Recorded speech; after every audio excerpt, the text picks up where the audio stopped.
بسم اللہ الرحمن الرحیم۔ کبھی اللہ سے غفلت یہ انسان کا بہت بڑا عیب ہے۔ اللہ سے غافل ہو جانا۔ اللہ دیکھ رہے ہیں اور آدمی کو احساس ہی نہیں کہ اللہ دیکھ رہا ہے، یہ غفلت ہے۔ اللہ پاک سن رہے ہیں اور آدمی کا یہ احساس نہ ہونا کہ اللہ سن رہے ہیں، یہ غفلت ہے۔ اللہ ساتھ ہے اور اس کو یہ احساس نہیں کہ اللہ ساتھ ہے، یہ غفلت ہے۔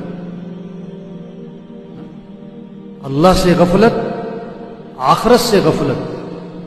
ایک آدمی کے مرنے میں 10 منٹ باقی ہیں، مجھے پتہ ہی وہ ہنس رہا ہے۔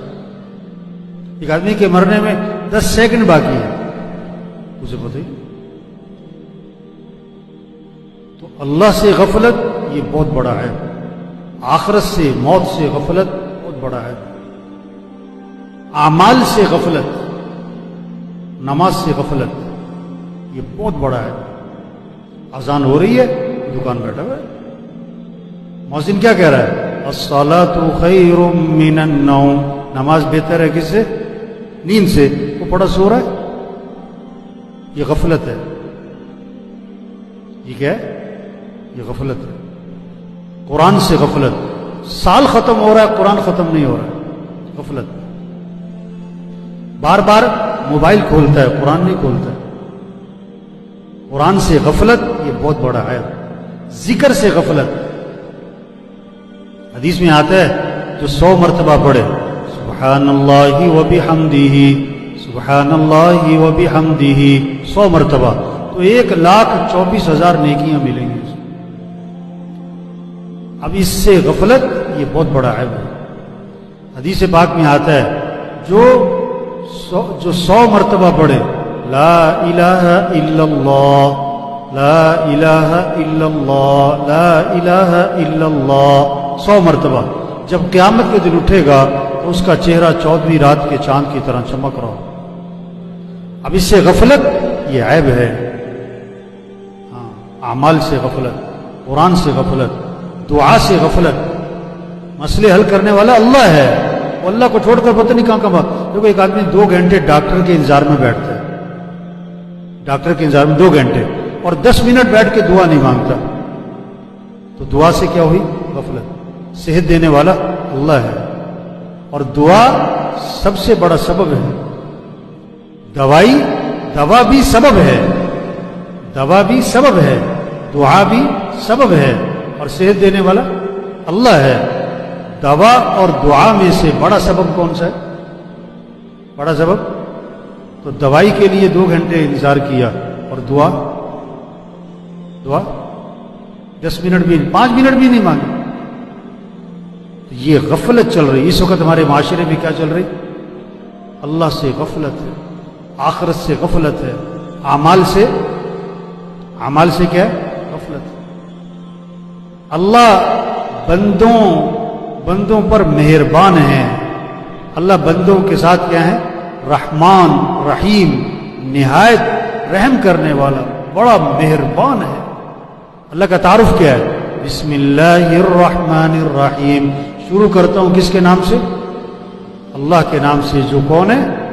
بڑا ہی مہربان۔ صرف مہربان نہیں، بڑا مہربان ہے اور نہایت رحم کرنے والا ہے۔ ماں باپ کو بچوں سے تعلق ہوتا ہے، اس لیے وہ ان کو سمجھاتے ہیں۔ اللہ کو بندوں سے تعلق ہے، اس لیے اللہ اپنے بندوں کو سمجھاتے ہیں۔ باپ بیٹے کو تھپڑ کیوں مارتا ہے؟ تاکہ اپنی غلطی کی اصلاح کریں۔ کڑوی دوائی کیوں دیتے ہیں؟ اس کے فائدے کے لیے۔ ٹیکہ کیوں لگواتے ہیں؟ اس کے فائدے کے لیے۔ اللہ بندوں پر حالات لاتے ہیں اس لیے بندوں کے فائدے کے لیے۔ یہ کورونا جو ہے نا، یہ وبا جو آئی ہے، یہ کس کے لیے ہے؟ یہ بندوں کے فائدے کے لیے۔ اللہ بڑے عذاب سے بچانا چاہ رہا ہے، اللہ بڑی مصیبت سے بچانا چاہ رہا ہے، اللہ بڑی بڑی پریشانیوں سے بچانا چاہ رہا ہے۔ تنبیہ ہے، اللہ نے سب کو کیا تنبیہ کی ہے، ہوش میں آؤ، غفلت کو دور کرو، غفلت کو کیا کرو؟ دور کرو۔ نمازوں میں غفلت. دیکھو ایک آدمی کہنے لگا کل کو مجھے کہہ رہا تھا کہ اتنے کورونا کے کیس ہو گئے. میں نے کہا کورونا کے کیس اگر 7,000 ہیں تو چوری کے کیس کتنے ہیں؟ چوری کے روز کے کیس کتنے ہیں؟ تو چوری کا نقصان زیادہ ہے کہ کورونا کا نقصان زیادہ ہے؟ کیوں بھائی؟ قتل کا نقصان زیادہ ہے کہ کورونا کا نقصان زیادہ ہے؟ تو روزانہ کے قتل کے کیس کتنے؟ اگر یہ حساب لگایا جائے نا کہ روزانہ کے قتل کے کیس کتنے؟ اب اخبار پڑھو، اخبار میں زیادہ خبریں کیا ہوتی ہیں؟ چوری، ڈاکہ، قتل، اغوا، لڑائی جھگڑا. حدیث میں آتا ہے جس مال کی زکوٰۃ نہیں دی جائے گی وہ مال گنجا سانپ بنا کر اس کو ڈسے گا اور کہے گا میں ہی تیرا مال ہوں، میں ہی تیرا خزانہ ہوں. تو زکوٰۃ نہ دینے والے بہت زیادہ ہیں. حدیث میں آتا ہے جس پر حج فرض ہے اور وہ نہیں کرتا، آپ نے فرمایا مجھے کوئی پرواہ نہیں، یا یہودی ہو کے مرے یا عیسائی ہو کے مرے. تو حج نہ کرنے کا نقصان یہ کورونا سے زیادہ. دیکھو کوئی کورونا میں مر گیا، اللہ سب کی حفاظت فرمائے، اللہ اس وبا کو ختم فرمائے. لیکن اگر کوئی کورونا میں مر گیا کون سی موت مرے گا؟ شہادت کی موت. اگر کوئی کورونا میں مر گیا تو کون سی موت مرا؟ شہادت کی موت. جو کورونا میں مر گئے یہ شہادت کی موت مرے. اور اگر کوئی چوری کرتے ہوئے مر گیا، رشوت کے کتنے کیس ہیں ہمارے ملک میں؟ کیوں جی؟ کورونا کے کیس زیادہ ہیں کہ رشوت کے کیس زیادہ ہیں؟ کورونا کے کیس زیادہ ہیں کہ سود کے کیس زیادہ ہیں؟ کورونا کے کیس زیادہ ہیں کہ قتل کے کیس زیادہ ہیں؟ جتنا کورونا کا ڈر ہے اس سے زیادہ ڈر کس کا ہو؟ اللہ کا ہو. اس سے زیادہ خوف کس کا ہو؟ گناہوں سے. گناہ جتنا کورونا سے لوگ بچ رہے ہیں نا، اس سے زیادہ کس سے بچنا چاہیے؟ گناہوں سے بچنا چاہیے. گناہوں سے بچنا چاہیے. تو بھائی دیکھو یہ کورونا سے زیادہ خطرناک چیز پتہ کیا ہے اس وقت؟ کورونا بھی بہت خطرناک صورتحال اختیار کر رہی ہے، لیکن کورونا سے زیادہ خطرے کی چیز کیا ہے؟ کہ لوگوں میں اللہ کی طرف رجوع نہیں ہے. لوگوں میں اللہ کی طرف. کوئی نمازیوں کی تعداد بڑھی. کیوں بھائی؟ کوئی آذان پہ مارکیٹ بند ہونی شروع ہوئی. پورے فیصل آباد میں کوئی مارکیٹ ہے جو آذان پہ بند ہو رہی ہے؟ کوئی آپ نے سنا کہ اس وبا کی وجہ سے ایسے لوگ آپ کو سننے میں ملے کہ انہوں نے توبہ کر لی، سود چھوڑ دیا، رشوت چھوڑ دی، ظلم چھوڑ دیا؟ اللہ تو بندوں پر حالات بھیجتے ہیں کس لیے؟ تنبیہ کے لیے. وَلَنُذِيقَنَّهُم مِّنَ الْعَذَابِ الْأَدْنَىٰ دُونَ الْعَذَابِ الْأَكْبَرِ لَعَلَّهُمْ يَرْجِعُونَ. بڑا عذاب نہیں، بڑے دن کے بڑے عذاب سے بچانے کے لیے، بڑے عذاب سے بچانے کے لیے اللہ چھوٹا عذاب بھیجتے ہیں. یہ وبا یہ اللہ کی طرف سے آئی ہے. کس لیے؟ اللہ بڑے عذاب سے بچانا چاہتا ہے، قبر کے عذاب سے بچانا چاہتا ہے، جہنم کے عذاب سے بچانا چاہتا ہے، قیامت کے عذاب سے بچانا چاہتا ہے، آخرت کے عذاب سے اللہ بچانا چاہتا ہے. اس وبا کے ذریعے اللہ لوگوں کو تنبیہ فرما رہے ہیں، ہوش میں آؤ. بجلی کا میٹر کاٹنا ہو تو پہلے کیا بھیجتے ہیں؟ کیا بھیجتے ہیں بھائی؟ نوٹس بھیجتے ہیں نا. آج محکمے سے جا کے لڑ پڑتے ہیں کہ جی آپ نے نوٹس بھیجا نہیں، میٹر کاٹ دیا. اللہ نے یہ وبا جو ہے یہ کیا بھیجی ہے؟ یہ کیا بھیجا ہے؟ یہ نوٹس ہے، یہ اللہ کی طرف سے وارننگ ہے. ہوش میں آؤ، ہوش میں آؤ، توبہ کرو، توبہ کرو، اپنی زندگی کو بدلو. ایک آدمی کہنے لگا اس وبا کی وجہ سے، کورونا کی وجہ سے پوری دنیا میں تبدیلی آئی. جہازوں کا نظام بدل گیا، ٹرینوں کا نظام، ملکوں کا نظام اور دفتروں کا نظام، ساری دنیا کے نظام میں تبدیلی آئی. میں نے کہا بھائی تمہارے اندر بھی تبدیلی آئی کہ نہیں آئی؟ ساری دنیا بدلی، تم نہ بدلے تو کیا فائدہ؟ اپنے آپ کو بدلو. ہر ایک اپنی زندگی میں سوچے کیا کیا غلط چیزیں ہیں، اس کو ختم کرو. اپنے دیکھنے کو صحیح کرو، اپنے بولنے کو صحیح کرو، اپنے سننے کو صحیح کرو، اپنی کمائی کو صحیح کرو، اپنے خرچ کو صحیح کرو، اپنے لباس کو ٹھیک کرو، اپنے رہن سہن کو ٹھیک کرو. یہ کورونا کا پیغام ہے. یہ کورونا یہ پیغام دے رہا ہے، او بھائی جھوٹ چھوڑ دو، او بھائی دھوکہ چھوڑ دو، او بھائی ظلم چھوڑ دو، یہ نمازوں میں غفلت چھوڑ دو. فجر میں پڑے سو رہے، دیکھو جو پہلے بھی سو رہا تھا فجر میں وہ آج بھی سو رہا ہے.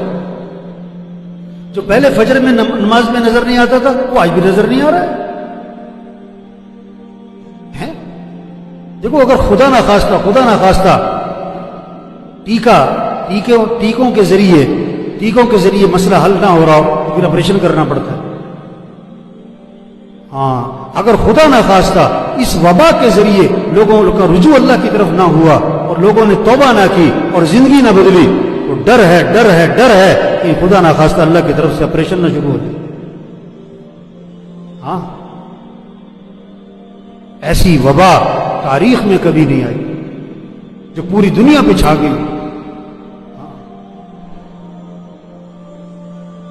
یہ وبا اللہ کرے یہ وبا ساری دنیا سے ختم ہو جائے اور اللہ کرے یہ وبا سب کی توبہ کا کیا بن جائے، ذریعہ بن، ہدایت کا ذریعہ بن. اللہ نے بہت بڑا جھٹکا دیا ہے افسروں کو، وکیلوں کو، وزیروں کو، مالداروں کو، تاجروں کو، زمینداروں کو، غریبوں کو، گدا ریڑھی والے کو بھی، مل مالک کو بھی، سب کو جھٹکا دیا اللہ. ہوش میں آؤ. لیکن توبہ ایسی غفلت ہے کہ کوئی زندگیوں میں تبدیلی نظر نہیں آتی. بعض کی نیند جو ہے نا بڑی ہلکی ہوتی ہے، کمزور ہوتی ہے، ذرا سا ہاتھ لگاؤ اٹھ کے بیٹھ جاتے ہیں. اور بعض کی نیند کیا ہوتی ہے، بڑی گہری ہوتی ہے، تھوڑا ہلانا پڑتا ہے. اور بعض کی نیند بہت گہری ہوتی ہے، انہیں جھنجھوڑنا پڑتا ہے. آج مسلمان کون سی نیند میں گہری نیند، غفلت کی تہے ہیں اور غفلت کی چادریں ہیں. اور کون سی؟ اسٹیل کی چادریں، لوہے کی چادریں غفلت کی. تو میرے بھائیو اس وقت ضرورت ہے توبہ کریں، توبہ کروائیں، اللہ کی طرف رجوع کریں اور سب کا رجوع اللہ کی طرف کروائیں، اللہ کے سامنے گڑ گڑائیں، سب اللہ کے سامنے ہاتھ پھیلائیں.